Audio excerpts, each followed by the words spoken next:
Hey guys, so I've got the phone set up now. I want to show you how this thing runs. Let's go ahead and turn it on. So what's really cool here is that when you touch on the unlock button, you have some options. You can slide up to go straight to the telephone. Let's go back. Slide up to go to the telephone, slide down to go to SMS or MMS, to the left to go to the camera, and to the right just to unlock it. Also for the camera, which is very interesting, you don't even have to go to the lock screen for the camera. If you want to go straight to the camera, right here on the bottom right hand side is a button, which is the shutter button for the camera. You can just press that and it will go straight to the camera. I think that's pretty nifty if you want to take a quick picture. So let's get out of here.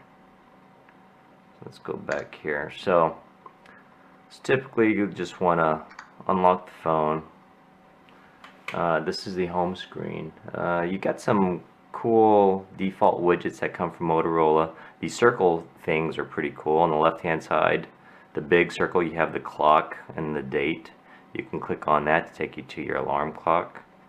In the middle you have weather, and you can set it up with different locations. And when you set it up with different locations, it's got this little cool animation that shows as well as information on how the weather is in that particular location. So here you can add another city. I have it set for German language for my better half who's using this phone.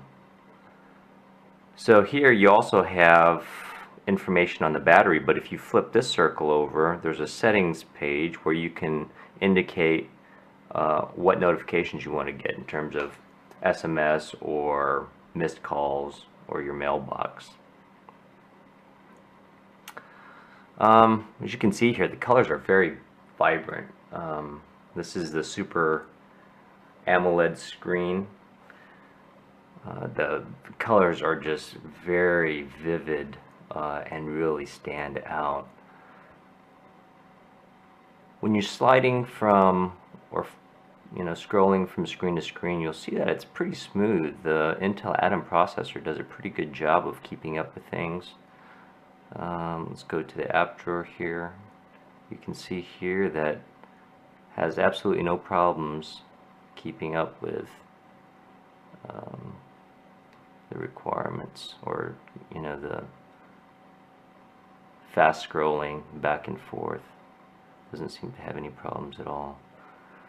A couple of neat and different features here.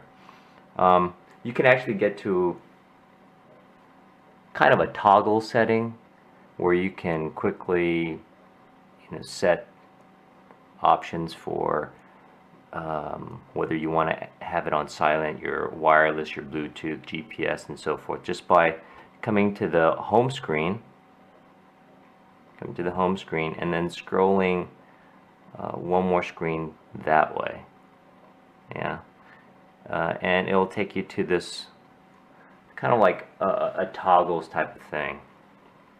Here at the bottom you can go into your settings, into your regular menu, and change anything that you need to change in there.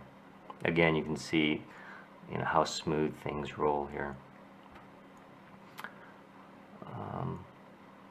By default, when you get the phone, it only has as many home screens as you have apps for. So there aren't any blank home screens by default.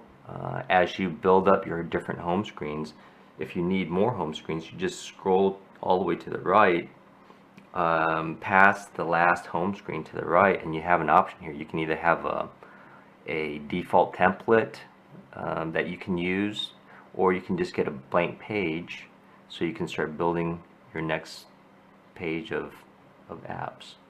So let's just throw a couple things on here, and again you can see that it runs actually pretty smoothly. Let's throw on a widget. Let's throw on a widget for currents. Okay. Okay, let it synchronize. And see here that it loads up pretty quickly. Now I had heard initial reports about this particular phone with the Intel processor having problems running Google Chrome, but I think they've fixed the problem because you can open up Google Chrome and things run just fine. Here's Google.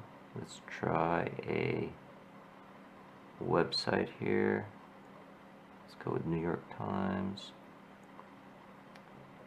Going over to the website, and you can see that the browser is pretty snappy. It's pretty responsive. We're in mobile mode, so let's go over to the desktop version so we can check out the pinch to zoom.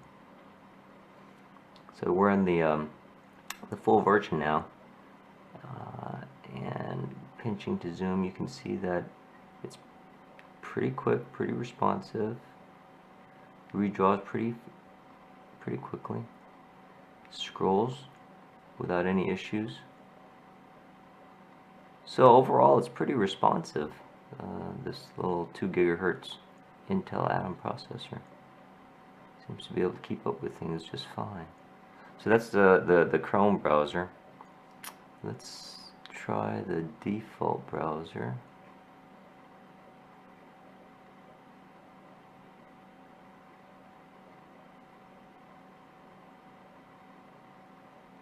Let's see here.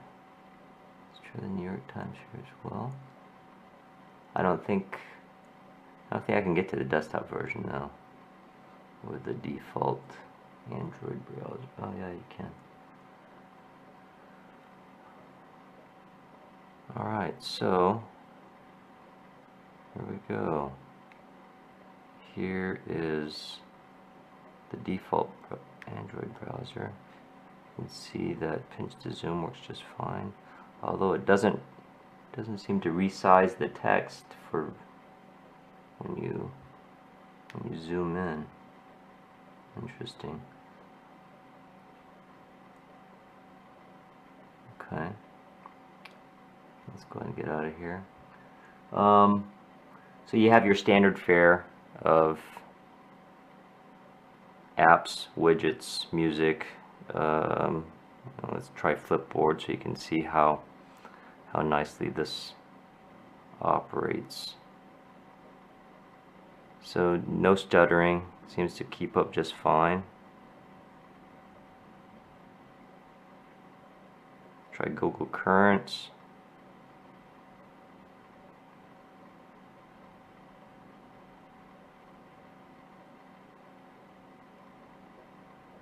Doesn't seem to be any stuttering, seems to run just fine on here. The pictures are taking a little bit to load up, but that might just be the quality of my connection. I think I have a 100 megabit router down here, although that shouldn't make a difference. So pictures seem to take a little bit of time to load up. I don't know if that's normal. I'll compare it to a couple other phones here in a little bit. But I would say overall,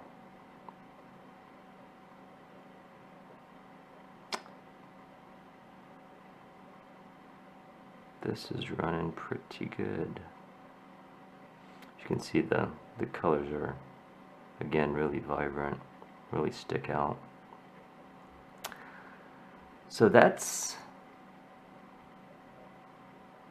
about it. Overall, this is not too bad of a performer here. So leave your comments. Let me know what you think. Thanks.